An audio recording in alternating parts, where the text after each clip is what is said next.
오늘 하나님의 회복, 하나님의 백성을 회복시키시는 하나님의 은혜를 깨달아 하는 시간이 되기를 소원합니다. 물론 성경에는 하나님의 심판도 있지만 가장 중요한 핵심은 회복시키시는 분이십니다. 성경의 마지막도 가장 거룩한 회복, 완전한 회복을 우리에게 말씀하고 있습니다. 내가 죄인 되었을 때에 멸망받을 수밖에 없는 절망적인 죄인인 내가 예수 그리스도께서 나를 위해 십자가에 죽으심으로 내가 하나님을 감히 아버지라 부르며 회복된 은혜로 하나님의 자녀로 이 땅을 살게 되는 것이 바로 은혜이며 구원입니다. 우리가 세상에 살면서 남에게 손가락질 받을 수 있지만 매국노라고 손가락질 받았던 삭개오도 자신감이 없어서 뽕나무 위에서 올라가서 먼 발치에서 예수님을 바라보았지만 예수 그리스도를 만나게 됨으로 말미암아 당당하게 떳떳하게 인생을 살 수 있도록 회복되어졌습니다. 12해 동안 혈류병으로 돈도 다 쓰고 사람들에게 멀어져 갔던 한 여인이 절망스러운 상황 가운데서 그래 나는 예수님의 옷자락이라도 만지면 구원받겠다는 생각을 가지고 와서 조용히 예수님의 옷자락을 만들었을 때에 그 옷자락 만든 것으로 인해서 회복되어져서 새로운 인생을 살아갈 수 있도록 회복되어진 것입니다. 오늘도 하나님 우리를 회복시키기를 원하십니다. 여러분을 회복시키시기를 원하십니다.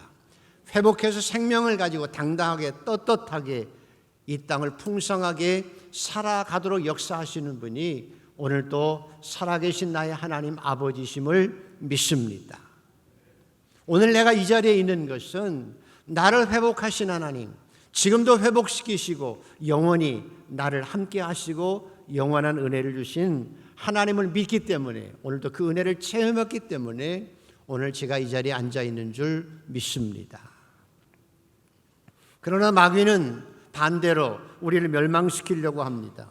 우리를 절망시켜서 낙심을 주려고 합니다. 네 꼬라지가 뭐냐고, 너는 아무 소망도 없다고, 너는 이제 끝이라고, 포기하라고, 절망하라고, 그렇게 비실비실대다가 그냥 비실비실대다가 살다가 죽으라고 악한 마귀는 우리를 꼬이고 있는 것입니다. 그러나 하나님께서는 저와 여러분을 잿더미 속에서 생명을 일으켜 세우시고 죽음에서 우리를 부활시키실 뿐만 아니라 우리의 삶이 사막 같을지라도 사막에서 꽃이 피게 하고 사막에 샘이 넘쳐 흐르도록 역사하여 주시는 분이심을 믿습니다.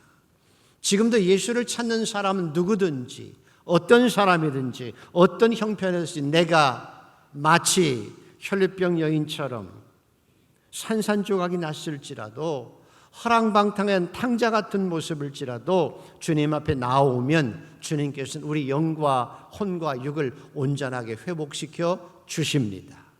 이것이 나의 사랑의 아버지이십니다. 어찌 보면 별별을 읽던 베드로도 성령이 충만해서 외치는 모습을 보십시오. 안지명이를 바라보고 네가 원하는 은과 금은 내게 없다.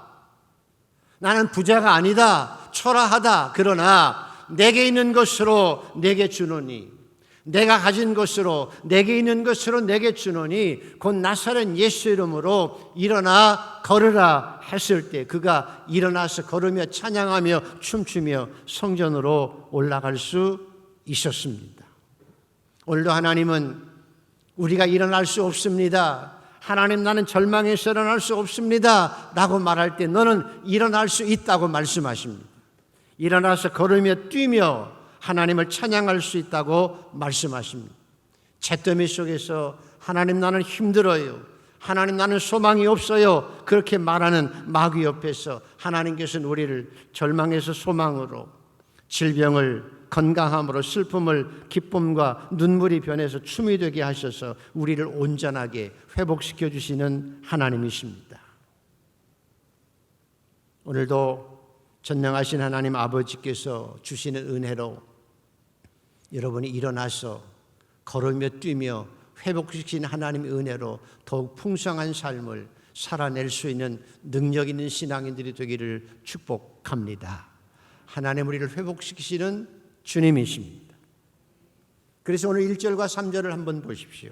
자, 1절에서 3절까지를 같이 읽습니다. 시작. 우리가 전한 것을 누가 믿었느냐? 여호와의 팔이 누구에게 나타났느냐? 그는 주 앞에서 자라나기를 연한 순 같고 마른 땅에서 나온 뿌리 같았어. 고운 모양도 없고 풍채도 없은즉 우리가 보기 흠모할 만한 아름다운 것이 없도다. 그는 멸시를 받아 사람들에게 버림을 받았으며 간고를 많이 겪었으며 질고를 아는 자라. 마치 사람들이 그에게서 얼굴을 가리는 것 같이 멸시를 당하였고 우리도 그를 귀히 여기지 아니하였도다.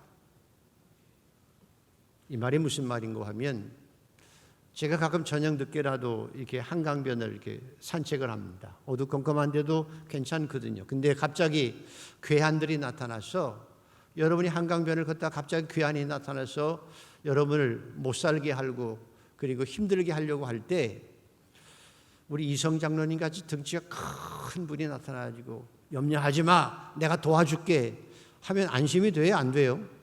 안심이 되죠? 근데 저 같은 사람이 나타나서 제가 도와줄게 하면 그래도 믿어야 돼요. 이래봬도 그래도 군대에서 3명씩 싸워서 이길 수 있는 훈련을 3년 동안 받았거든요.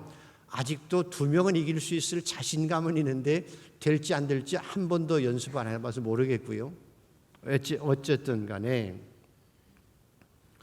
오늘의 장면은요, 인류를 구원하실 메시아의 모습을 말씀하고 있는데, 메시아의 모습이, 인류를 구원한다고 오시는 메시아가 마른 줄기 같고 마른 땅에서 나온 가느다란 뿌리 같아서 고운 모양도 없고 풍채도 없고 볼품도 없고 영화에서 나오는 잘생긴 멋진 모습도 아니고 질고와 간고 속에서 그냥 병이 들어가지고 비실비실 돼가지고 바람을 불면 넘어질 것 같이 비실비실한 모습으로 오늘 보이는 거예요.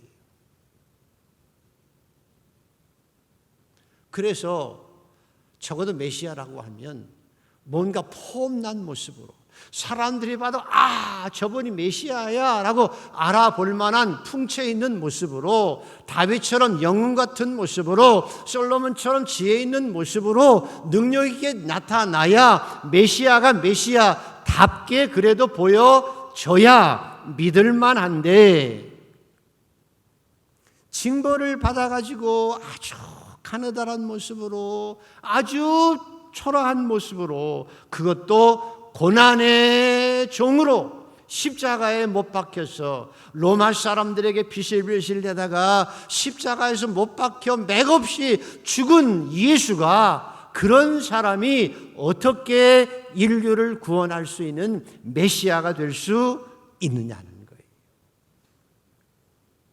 그래서 사실은 유대인들도, 그렇게 메시아를 소원했던 유대인들도 정작 예수께서 이 세상에 오셔서 내가 메시아라고 말씀하셨을 때도 12명 쫄랑쫄랑 아주 초라한 자들 데리고 다니시는 그 예수를 보고 당신은 메시아가 될 수 없어 라고 얘기한 거예요. 그런데 사실은 하나님의 뜻을 몰랐기 때문에 그래요. 메시아가 왔으나 정작 초라한 모습의 나사렛 예수, 마구간에 태어난 나사렛 예수가 메시아인 이유를 몰랐던 이유는, 왜 몰라봤을까? 알았으면 되는데. 자, 4절 6절 하나님의 뜻을 몰랐기 때문에 그렇습니다. 4절에서 6절까지 읽어보겠습니다. 시작. 그는 실로 우리의 질고를 지고 우리의 슬픔을 당하였거늘 우리는 생각하기를 그는 징벌을 받아 하나님께 맞으며 고난을 당한다 하였노라. 그가 찔림은 우리의 허물 때문이요 그가 상함은 우리의 죄악 때문이라. 그가 징계를 받음으로 우리는 평화를 누리고 그가 채찍에 맞음으로 우리는 나음을 받았도다. 우리는 다 양 같아서 그릇 행하여 각기 제 길로 갈거늘 여호와께서는 우리의 모든 죄악을 그에게 담당시키셨도다. 우리의 초라함 때문에 예수님이 초라해졌는데, 나의 죄악 때문에 그분의 채찍을 맞았는데 내 죄를 대속하기 위해서 대신 초라한 모습으로 십자가에 못 박혀 죽으셨는데 그 하나님의 사랑을 몰랐기 때문에 초라한 모습을 보고 당신이 무슨 메시아가 될 수 있어 라고 침뱉으며 조롱했다는 거예요. 근데 우리는 알지요. 예수께서 낮아지신 이유는 나 때문에 낮아지신 거예요. 낮아지셔서 대신 나를 높이시기 위해서 낮아지신 거예요. 주님이 고난받으신 이유는 내가 받아야 될 고난을 대신 받기 위해서 고난받으시고 나에게 영광을 허락하여 주신 거예요. 상처를 채찍을 맞으신 이유는, 침뱉음을 당한 이유는 내 죄 때문에 멸망당하고 내가 조롱당하는 나를 영광스러운 하나님의 자녀로 높이시기 위해서 스스로 종이 되어 조롱받고 채찍에 맞으시고 그것으로 인해서 나를 구원해서 하나님의 자녀로 삼으셨다는 것이 복음이에요.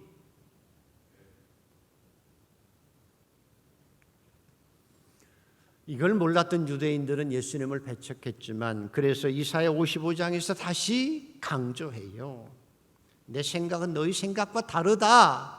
내 생각은 너희 생각과 다르다. 내 생각은 너희 생각과 적어도 다르고 나는 하늘에 있고 너희는 땅에 있는데 어떻게 내 뜻을 너희가 알 수 있겠느냐라고 말씀하시며 그저 해야 할 일은 내가 한 일, 내가 약속한 것을 믿고 따라가는 것이 중요하다고 말씀합니다.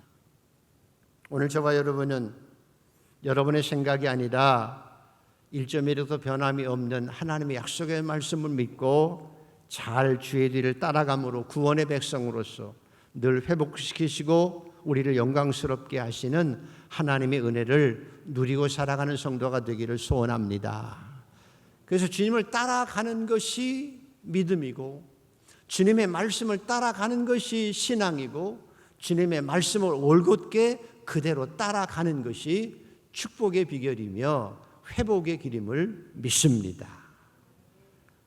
오늘도 내 생각이 아니라 주님의 말씀의 길을 잘 따라감으로 하나님의 은혜를 누리고 살아가는 여러분 모두가 되기를 축복합니다. 그래서요, 주님의 말씀을 따라가는 것이 주책의 길이에요. 한번 따라합시다. 하나님의 말씀을 따라가는 것이 주책의 길이다. 주책이 뭐라고 그랬죠? 주님이 책임지시는, 믿어지시는 분만 아멘. 그래서 하나님의 말씀을 따라가면 하나님이 우리를 책임져 주세요. 안 믿어지시는 분은 우리가 하나님의 말씀을 따라가면 하나님께서 우리를 책임져 주세요. 아멘. 자, 보세요. 사도 바울이 은혜 받고 나서 아시아에서 복음을 전하려고 계획을 다 세우고 열심히 일해요. 근데 하루는 성령께서 아시아에서 복음을 전하지 못하게 하시고 환상 가운데 마게도냐 사람이 막 손을 들면 나를 도와주세요 하고 환상이 보여요. 그래서 사도 바울이 이게 하나님의 뜻이구나 하고 아시아 전도를 접고 유럽으로 넘어가서 유럽의 첫 번째 성 빌립보 성에서 복음을 전하다가 귀신 들리며 점치는 여자를 내어 쫓아요. 사람을 완벽하게 잘해주었는데 그 귀신 들린 여자를 통해서 점치고 돈 받고 돈 버는 사람들이 돈을 벌 수 없게 돼서 사도 바울을 모함해서 고소해요. 아무것도 모르고 있다가 매맞고 깊은 감옥에 갇혀있는 바울을 생각해 보세요. 하나님, 도대체 이게 뭡니까? 성령께서 가라고 해서 갔고 와서 복음 전하고 해서 복음 전했는데 귀신 들린 여자 내쫓아 주었는데 이게 뭐예요? 라고 투정하고 불평할 수 있었는데 그 밤중에 그 상황에서 사도 바울과 실라가 감사하고 찬양하고 예배 드리고 기도한 거예요. 그랬더니 갑자기 지진이 나고 옥문이 열려서 간수가 와서 엎드려서 간수가 와서 보니까 사도 바울과 실라가 그대로 있는 거예요. 죄인이 도망가지 않고 그대로 있는 거예요. 깜짝 놀라서 왜 안 도망갔는지 모르지만 어쨌든 어떻게 해야 내가 구원을 얻을 수 있습니까? 라고 물어요. 내가 어떻게 하면 당신처럼 당당하게 살아갈 수 있느냐는 거예요. 내가 어떻게 하면 당신처럼 그렇게 당당하게 치졸하지 아니하고 억울한 힘을 당했으면 옥문이 열렸으면 도망가고 당당하게 걸어 나가야 되는데 걸어 나가지 않고 감옥 속에 그대로 있으면서 자리를 지킬 수 있는 그 당당함으로 내가 이 땅을 살아갈 수 있는 비결이 뭐냐고, 내가 구원받을 수 있는 비결이 뭐냐고 그렇게 묻는 거예요. 그래서 사도 바울이 말하죠. 주 예수를 믿어라. 그러면 너도 그런 삶을 살아갈 수 있다고. 너도 구원을 얻을 수 있다고. 주 예수를 믿으라고. 그럼 너와 내 가족이 그런 삶을 살아가 구원을 받는다고 설교했고요. 그래서 간수가 온 가족을 모아서 예배드리고 세례받고 온 가족이 다 구원을 받았어요. 그러면 이제 간수는 어떻게 해야 돼요? 나가세요. 그럴 수 있잖아요. 그런데 사도 바울과 실라를 내보내면 자기가 죽어야 돼요. 로마법에 의해서 감옥을 지키는 간수가 죄수가 도망가면 그 죄수 대신 죽어야 해요. 그래서 사도 바울을 통해서 내가 은혜를 받고 구원을 받고 온 가족이 구원을 받았지만 나가라고 할 수 없어요. 왜? 나가라고 하면 내가 죽는데요. 그럼 사도 바울이 나가야 될까요? 안 나가야 될까요? 여러분이 간수라고 하면 사도 바울 자유외모로 그냥 가. 내가 책임질게. 나가세요. 라고 할 거예요? 안 할 거예요? 안 할 거예요? 그럼 배은망덕하잖아. 나가라고 해야지. 나가라고 하는 것은 뭐예요? 내가 당신 대신 죽겠다는 거거든요. 그러면 사도 바울은 나가지만 이 간수의 가정은 구원받고 그냥 죽는 거예요. 그게 희극이에요? 비극이에요? 비극이지요. 어떻게 하나님이 바울을 책임지시는 거예요? 라고 말할 수 있기 때문에 잘 보십시오. 그 뒤에 35절에 보면 이런 말씀입니다. 날이 새매 상관들이 부하를 보내어 이 사람들을 놓으라 하매 하나님께서 밤에 상관들에게도 벌써 역사하셔서 날이 새면 바울을 놓아야 되겠다고, 풀어주라고 해야 되겠다고 상관들에게 하나님께서 역사하셔서 날이 새기까지 고민하고 있었던 이 간수에게 사람을 보내서 바울을 놓아주라고 말씀해서 바울이 당당하게 나왔고 구원받은 그 간수의 가정도 온전하게 하나님의 축복을 누릴 수 있었던 거예요. 저와 여러분이 믿는 하나님은 우리가 예수를 잘 믿는다고 하나님의 말씀대로 살다가 때로는 고난을 받지만 그 고난 속에서 죽게 만들지 않아요. 비극으로 끝나게 만들지 않는다는 거예요. 하나님께 책임져 주셔서 하나님의 말씀을 따라 사는 사람들을 마지막까지 책임져 주시고 마지막까지 합력의 선을 이루셔서 반드시 하나님 놀라운 은혜로 찬양하게 만드시고 회복시키시는 하나님이 나의 아버지 하나님이세요. 나의 하나님은 그런 하나님이에요. 여러분의 하나님도 그런 하나님을 믿으시고 살아가게 되기를 축복합니다. 그래서 우리가 살아가야 될 일은 하나님의 말씀을 따라가는 거예요. 하나님의 말씀을 따라가면 주님이 책임져 주시는 거예요. 그렇게 살다가 바울처럼 어려움을 당해도 낙심하지 말라는 거예요. 불평하지 말라는 거예요. 교만하지도 말라는 거예요. 하나님의 말씀대로 살면 반드시 하나님께 책임져 주시고 합력의 선을 이루시도록 역사하여 주시는 거예요. 그 길을 걸어가는 여러분이 복 있는 줄 믿습니다. 그 길을 올곧게 걸어갈 수 있는 저와 여러분 되기를 소원합니다. 그게 신앙 생활이고 능력이.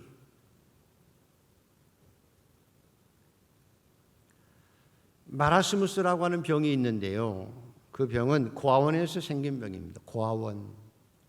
세계대전 후에 고아들이 많이 생겨서 정부에서 고아원을 잘 지어서 좋은 환경 가운데 아이들을 모아서 키우기 시작했어요.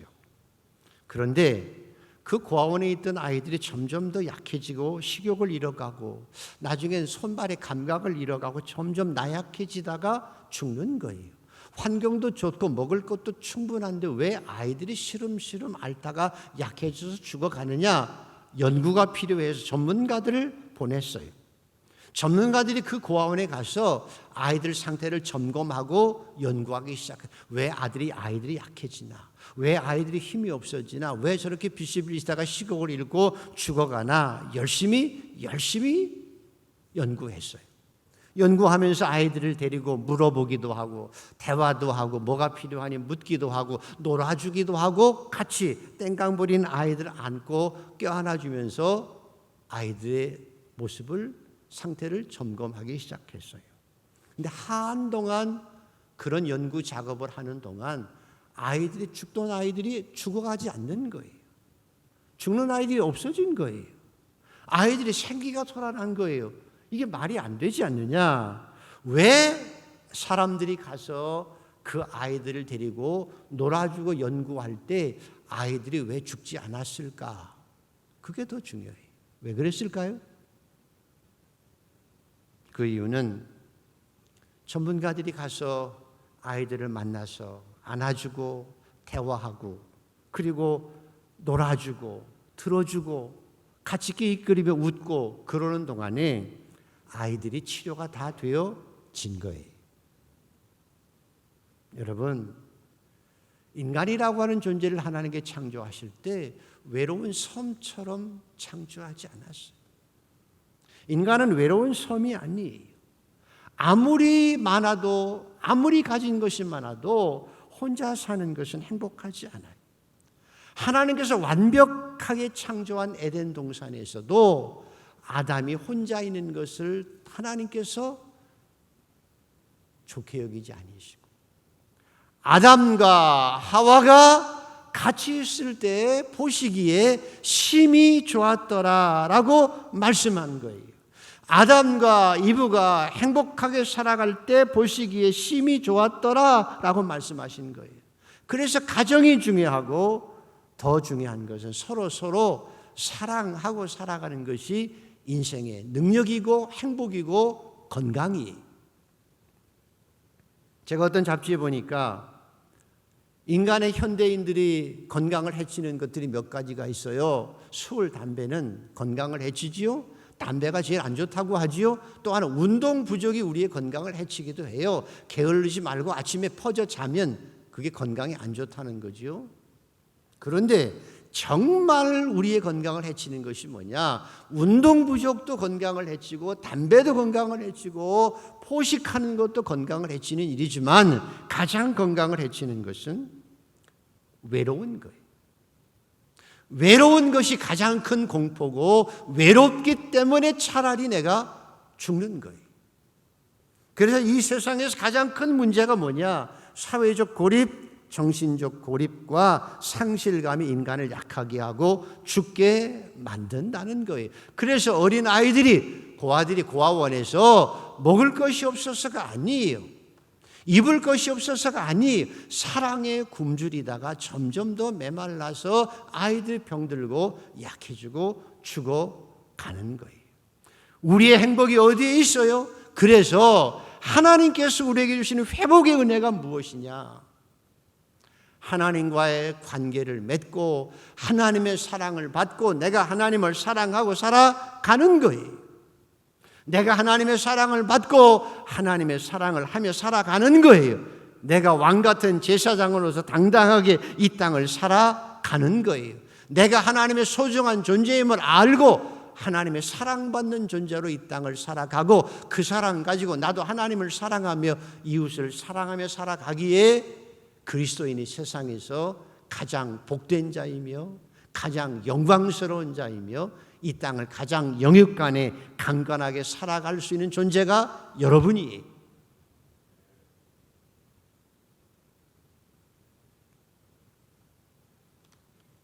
그래서 여러분,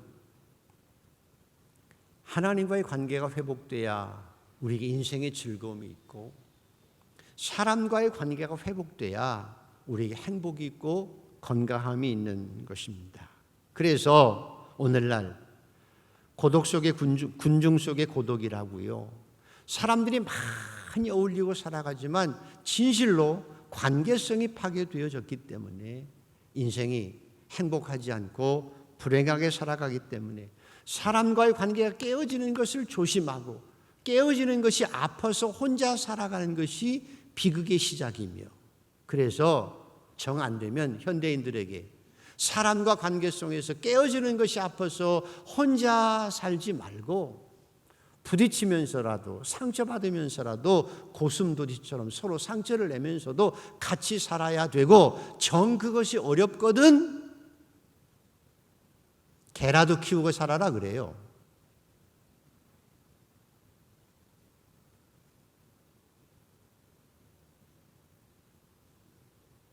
그래서 개에게 정이라도 주고 정이라도 받고 살아야 인간은 살아갈 수 있는 존재라는 것입니다.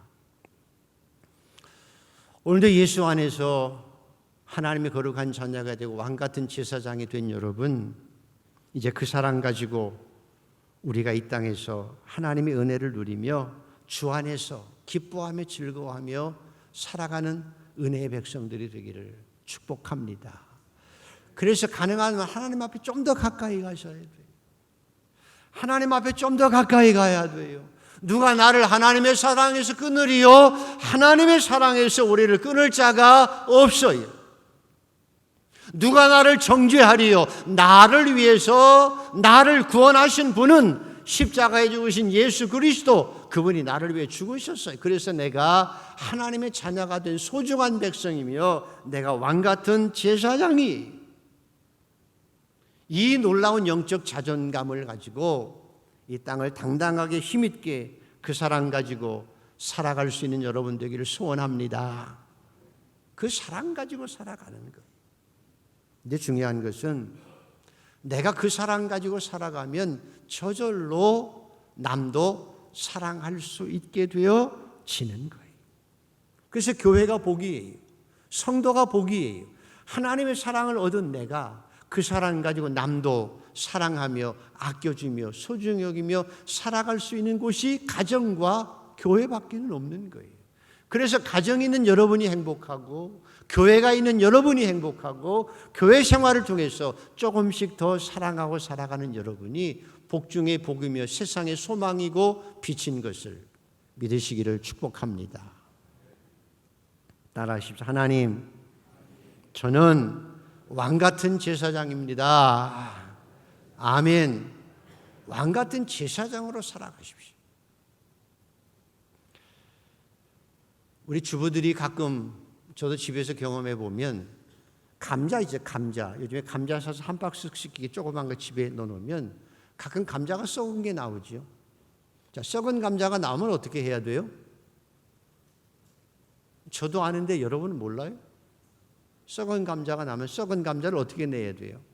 골라내야 되고요. 썩은 거 그래도 썩은 부분만 잘라내면 먹을 수 있고요. 그거 나중에 심으면 또 싹이 나와서 열매가 맺혀지는 거예요. 가끔씩 우리는 썩을 때가 있어요. 내가 그리스도인일지라도 썩어질 때가 있다니까요. 그냥 썩어진 감자로 남으면 안 된다는 거예요. 내가 잘라내야 되는 거예요. 잿더미가 되지 않기 위해서 회개하고 잘라내서 다시 심으면 회복되어지는 은혜를 베풀어 주시는 거예요. 그리고 내가 썩은 감자로 남아있으면 안 돼요. 남도 썩게 만들면 안 된다니까요. 그리스도인은 썩은 감자가 되어서 남을 썩게 만드는 자가 아니라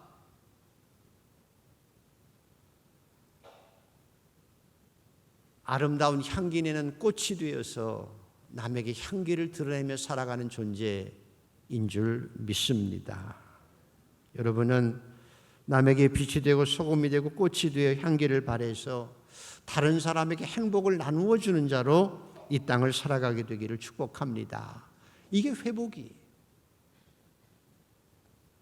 근데 마귀는 우리로 하여금 늘 교만하게 해서 내가 너보다 나아, 그리고 우월감을 가지게 하고 비교하고 시기하고 질투하고 열등감 가운데 나는 못해, 나는 쭈구리야, 나는 아무것도 못해 하고 절망 가운데, 그래서 나는 아무것도 못해 해서 사람들의 관계를 끊게 만들고 시기하고 미움 가운데서 사람들의 관계를 끊게 만들고 자기 학대 가운데 스스로 절망하게 만들어 가려고 노력하는 거예요. 여러분은 이 마귀에게 속지 말고 주님의 은혜로 회복되어져서 왕같은 제사장으로 당당하게 세상의 빛으로 이 땅을 살아가는 저와 여러분 되기를 소원합니다. 요즘에 우리 젊은이들이 가끔 우리 한국을 헬조선이라고 그러는데, 그리고 이생망, 요즘 이생진망 그러잖아요. 이생진망. 물론 뭐 행복하지 않은 이유는 집을 못 사서 행복하지 않을 수도 있지만, 사실은요, 이런 마음을 가지는 것이 환경이 나빠서가 아니에요. 저희 어렸을 때는 환경 더 나빴어요. 중요한 건 뭘까요? 제가 생각해 보니까 예전에는 형제간이 많아가지고요, 그저 먹은 거 하나 있으면 더 먹으려고 노력하고, 서로 싸우기도 하다가 형한테 얻어맞으면 가서 누나한테 가서 나 얻어맞았어 그러면 누나가 이렇게 또 이렇게 위로해 주기도 하고, 그래서 서로 좋은 관계성 속에서 때로는 아프게 살면서도 서로 도와주고 그 가운데 친밀감을 가지고 살았기 때문에 그 어려운 환경 속에서도 고독을 이기고 외로움을 이기고 무언가 마음의 행복을 간직하고 살아갈 수 있었던 것 같아요. 그런데 요즘 아이들은 하나만 낳잖아요. 다 공주예요. 다 외로운 공주예요. 다 똑똑한 이기적인 왕자예요. 혼자 살다 보니까 집에 와서도 혼자 사는 게 익숙해서 엄마 아빠와 대화하기는커녕 핸드폰 들고 평생 살면서 핸드폰이 친구예요. 그게 친구가 되어주나요? 그래서 어찌 보면 인간과 인간이 서로 만나서 친밀하게 사는 것이 행복이고 그 관계가 회복되는 것이 행복임에도 불구하고 그런 것이 없기 때문에, 물질적인 것 때문을 가지고 살아가기 때문에 불행하다고 느껴질 수 있는 거예요. 그래서 우리 아이들을 키울 때 어떻게 키워야 되는가 하면, 너 혼자 잘 살면 돼, 너 1등 하면 돼, 네가 고지로 올라가면 돼 라고 가르치면 아이들 마음이 점점 쫄아들어요. 사실은 반대로 너 남을 섬기는 자로 살아야 돼, 교회를 섬기는 자로 살아야 돼, 남을 섬기는 자로 살아야 돼, 나라와 민족을 섬기는 자로 살아가려고 해야 돼 라고 하면 네 욕심만 부리지 말고 남을 생각할 줄 알고 이웃을 생각할 줄 알고 교회를 생각할 줄 알고 나라와 민족을 생각할 줄 알고 살아야 돼. 너 혼자 돈 벌어서 떵떵거리고 살아가는 게 인생의 목표가 아니라 남을 섬기며 살아가고 이왕이면 커서 나라와 민족을 위해서 이웃을 위해서 섬기고 살아가야 돼 라고 가르쳐야 애가 커지는 거예요. 하나님이 그 큰 그릇 속에 은혜를 내려 주시는 거예요. 그래서 예수님께서는 그래서 차라리 불의한 재물로도 친구를 사귀어야 된다고 말씀한 것처럼 내가 대가를 치루어 가면서도 좋은 관계를 맺어 가야 되고요. 우리 예수님처럼 자신을 희생하면서 남을 높이려고 하고, 내가 희생하면서 남을 구원하려고 하고, 내가 낮아지면서 섬기려고 할 때 구원의 역사가 이루어지고 관계 회복이 이루어지고 그곳에 놀라운 삶의 아름다운 역사가 일어나는 거예요.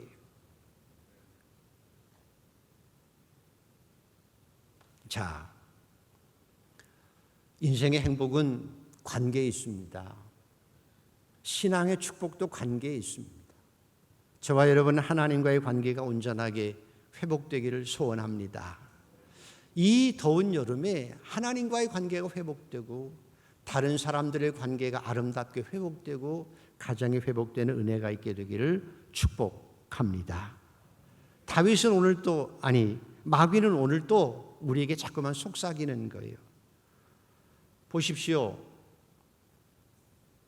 이스라엘 군대가 40일 동안 벌벌 떨고 있었던 것은 군대가 약해서도 아니에요.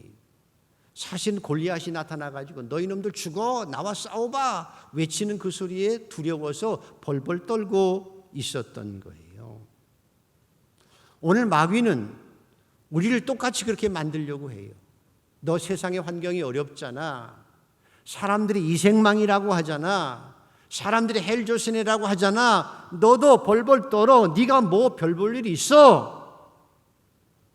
네 꼬라지로 뭘 할 수 있는데 뭘 가지고 당당하게 산다고 그래. 그리고 불평하고 불만하게 하고 책임 전가하게 살며 투덜거리고 이 땅을 살아가게 만들려고 해요.